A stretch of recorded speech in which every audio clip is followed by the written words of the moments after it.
What if I told you that everything you rely on, your money, your data, and even your identity is controlled by someone else? Banks, government, big tech, they are all part of a centralized system that dominate how the world runs. But Web3 is changing that. Hi everyone, welcome back to another episode of MetaEarth Academy. I'm Irene, and today we are diving into the concept of centralization versus decentralization, how it shapes our society and why it matters in the world of cryptocurrency and digital identity. Centralization means power is held by a single entity or a very small group of them. Most of the things in our society are centralized. Let's start with money. Your national currency is controlled by a central bank. They can print more money at will, change interest rates, and decide how much money flows through the economy. This might sound normal, but when too much money is printed, prices go up. Yes, that's inflation. Your savings lose value, and you didn't get a say. Now, let's talk about the internet, the world we live in every day. Most of what we do online is owned and controlled by a handful of tech giants, like Google, Meta, Amazon, Apple. They are the gatekeepers. Your data, they collect it constantly. Every click, search, like, and scroll.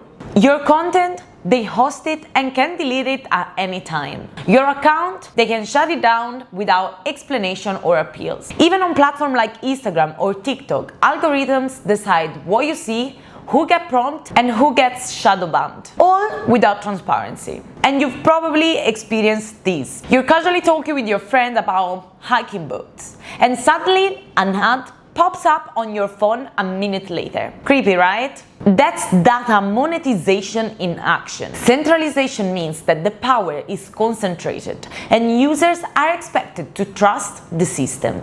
But what happens when those in power put profits above people? Now, imagine a system where no single person or company is in control.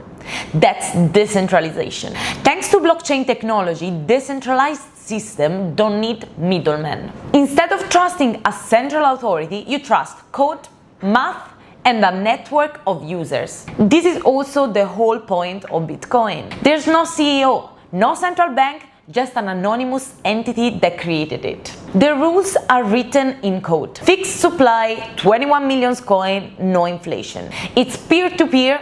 People send value directly without asking permission, without having any middlemen. No government can print more Bitcoin. No bank can block your transaction. It's open, transparent, and censorship resistant. Now apply that idea beyond money. In Web3, decentralization isn't just about money. It's about reclaiming ownership of your identity and data.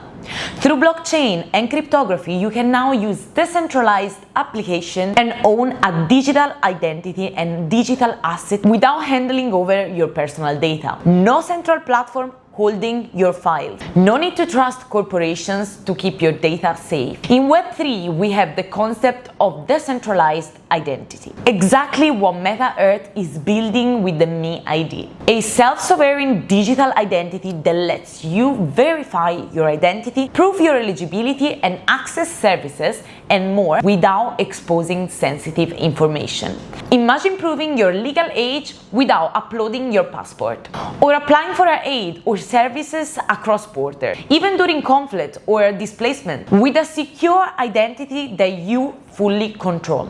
This is the future Web3 promises. Privacy by design, control by default, personhood without permissions. We are moving from a world of closed, centralized platform and power to open networks, community-led ecosystems, privacy and ownership.